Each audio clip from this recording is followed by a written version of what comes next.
Hello and welcome to day 5 of the Dungeons and Dragons 30-day challenge. Today, favourite die or dice.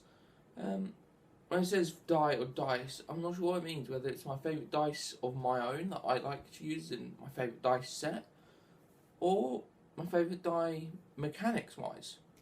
So I'm going to do both.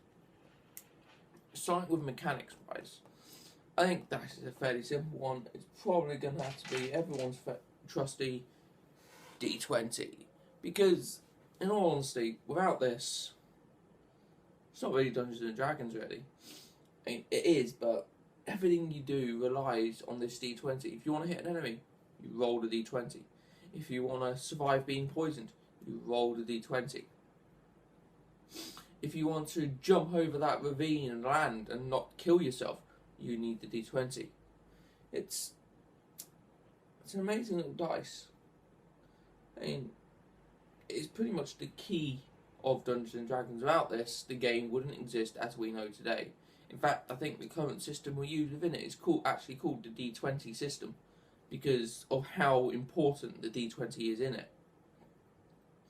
But there's not really much more I can say about that, because everyone who knows Dungeons and Dragons knows what the D20 is for. It is for everything: initiative, insight, strength checks, dice checks in general, hitting creatures. Yeah, there's not much else you can really say. It is the key fundamental. It's like the water of Dungeons and Dragons. It is required.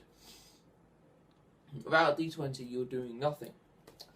But what I can go into a bit more is probably my favourite actual dice that I own. I mean, my favourite dice I own is actually this. There was a D20 that went with it, but it was very, very unbalanced, and it was also, I think it was more of a counter dice, but it wasn't at the same time. But all the numbers were in a different order than on every other D20 I've ever seen, so I stopped using it, and I think I lost it, because I've never seen it since, and it's a little upsetting.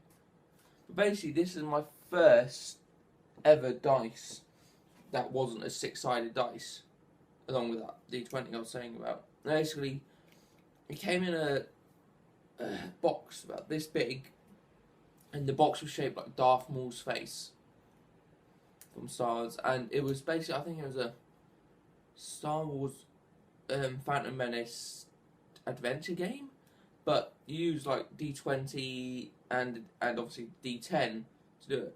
Now, obviously, comparatively to a standardised D10, this one's this one's actually a little bit bigger and is very much rounded off more, and is considerably lighter than at least my opaque ones anyway. But she rolls true. She's balanced still, so I don't not like having her.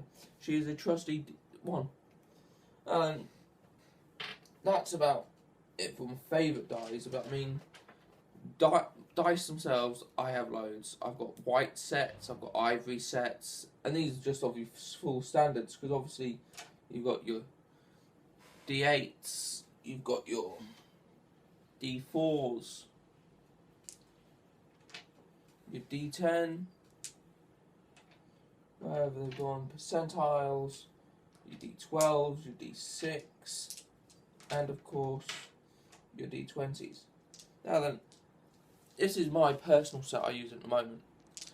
Only because I saw a video where, obviously, opaque dice, because they're solid, they can hide imperfections in them. So I decided to go for translucent ones, because any like air bubbles or anything in them can be straight away seen because they're clear. So there's no way I can cheat with these dice. There is, but not very easily.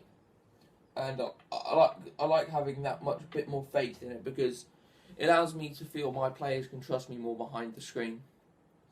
I don't use a screen at the moment, but theoretically it basically means if I use the screen, they don't have to worry about me cheating, because I'm not using an opaque dice that could have a huge wedge on one side of it and nothing on the other side.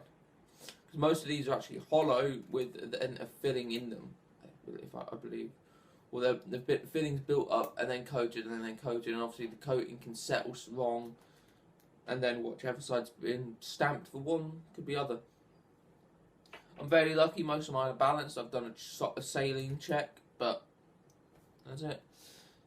So yeah, that's it really, I suppose.